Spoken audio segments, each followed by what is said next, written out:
میرے بہت ہی عزیز دوستوں، مزدوروں، نوجوانوں، بزرگوں، آج پوری دنیا میں یوم مئی کے حوالے سے تقریبات ہو رہی ہیں، لیکن وقت گزرنے کے ساتھ ساتھ یہ تقریبات محض ایک رسم کے طور پر منعقد کی جاتی ہیں۔ وہ حکومتیں جو خود مزدوروں کا حق کھا رہی ہوتی ہیں، وہ بھی میڈیا میں ظاہر کرنے کے لیے کچھ بیانات دے دیتی ہیں اور کچھ علامتی قسم کے پروگرام کر کے یہ بتا دیتی ہیں کہ ہم نے مزدوروں کا حق ادا کر دیا اور یوم مئی منا لیا گیا۔ اور اسی طرح مختلف NGOs، مختلف انجمنیں مختلف نوعیت کی سرگرمیاں منعقد کر کے بات کو ختم کر دیتی ہیں۔ لیکن سچی بات یہ ہے کہ مزدوروں کے جو حالات ہیں، جو پریشانیاں ہیں، اکثر لوگوں کو اس کا احساس ہی نہیں ہوتا۔ اس ملک میں 25 کروڑ عوام رہتے ہیں اور محنت مزدوری کرنے والے غریب لوگ اور مختلف دفتروں میں کام کرنے والے لوگ کروڑوں کی تعداد میں رہتے ہیں۔ اور اس مہذب دنیا میں جہاں یہ بتایا جاتا ہے کہ جناب مزدوروں کو اپنی مزدوری کا حق ملنا چاہیے، ان کا حق یہ ہے کہ ان کو منیمم ویج ملے، کم سے کم اجرت ملے، ان کا حق یہ ہے کہ اگر وہ بیمار ہوں تو صحت کی سہولت انہیں ملے، ان کا حق یہ ہے کہ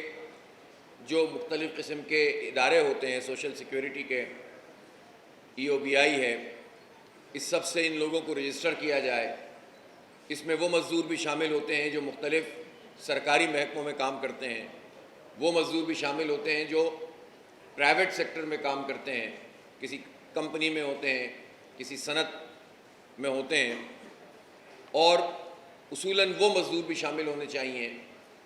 کہ جو کہیں رجسٹر اس طرح تو نہیں ہوتے لیکن وہ ریڑی بان ہوتے ہیں، وہ رکشہ چلاتے ہیں، ٹھیلا چلاتے ہیں، کوئی اور کام کرتے ہیں محنت مزدوری کا،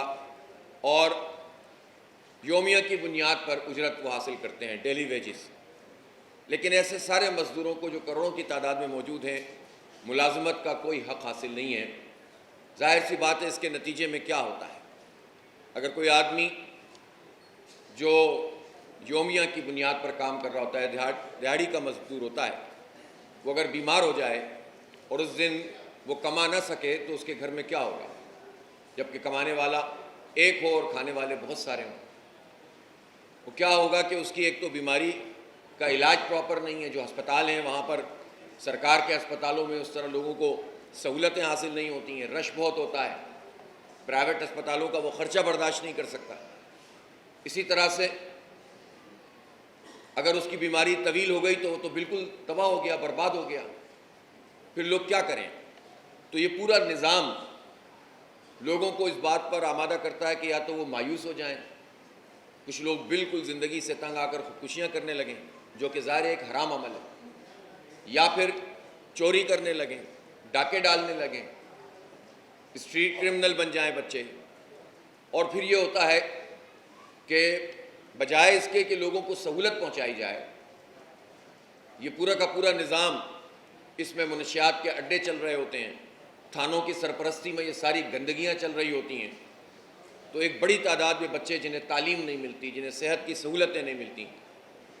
جن کے والدین سے یہ روزگار چھینا جاتا ہے،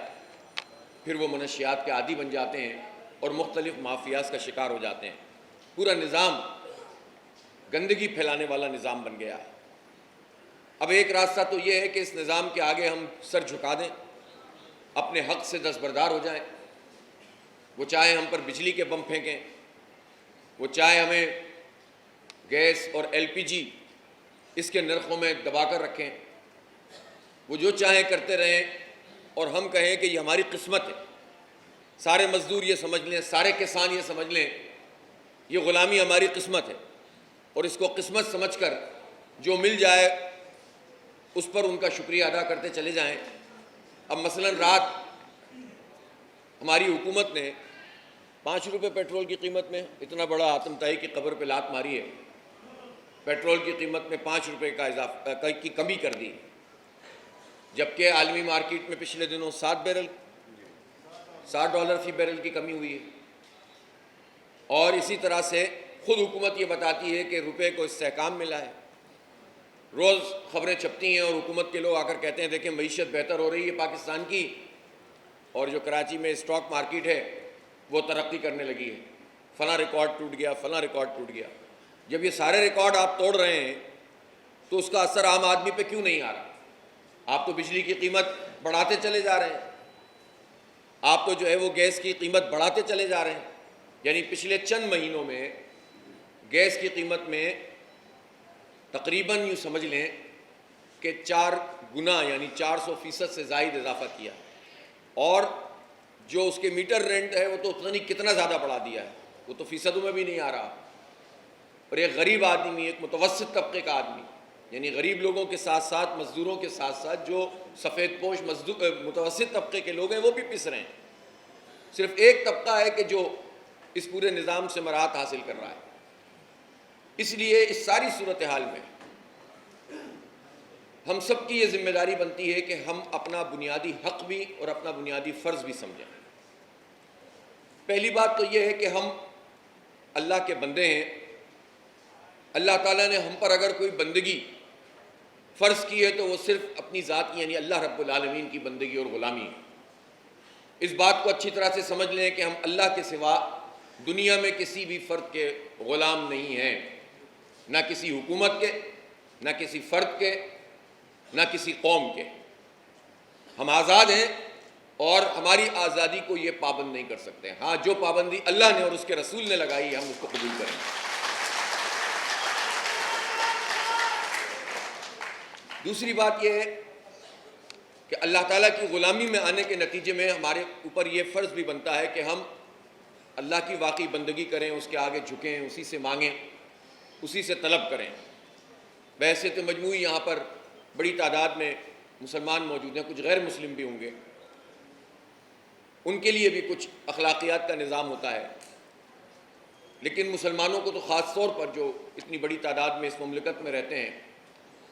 ان کے لیے تو ہمارے علاوہ اللہ اور اس کے رسول کے علاوہ تو کچھ بھی نہیں ہے۔ لہٰذا ہمارا یہ فرض بنتا ہے کہ ہم اللہ تعالیٰ کی بندگی کریں، اس کے آگے جھکیں اور نبی پاک صلی اللہ علیہ وآلہ وسلم کی سیرت کو پڑھیں۔ آپ کی سیرت کو پڑھنے کا کیا مطلب ہے کہ کیسے آپ نے اپنی زندگی گزاری، نبوت سے پہلے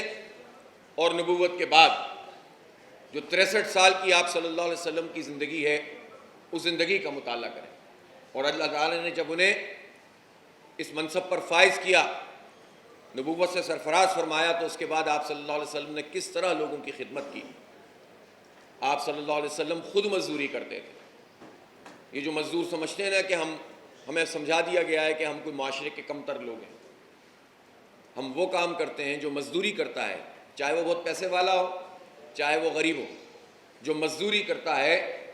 اس کا سب سے بڑا اعزاز یہ ہے کہ وہ کائنات کے سب سے عظیم انسان کا ہم پیشہ ہے۔ وہ بھی مزدوری کرتے تھے، آپ بھی مزدوری کرتے ہیں۔ کوئی پریشانی کی بات نہیں ہے، کام کرنے میں تو کوئی بھی پریشانی کی بات نہیں ہونی چاہیے۔ اپنے آپ کو کم تر کبھی بھی مت سمجھیں۔ اور فرض یہ ہے کہ پھر ہم ہر ممکن طریقے سے اس بات کی کوشش کریں کہ ہمارا مال حلال،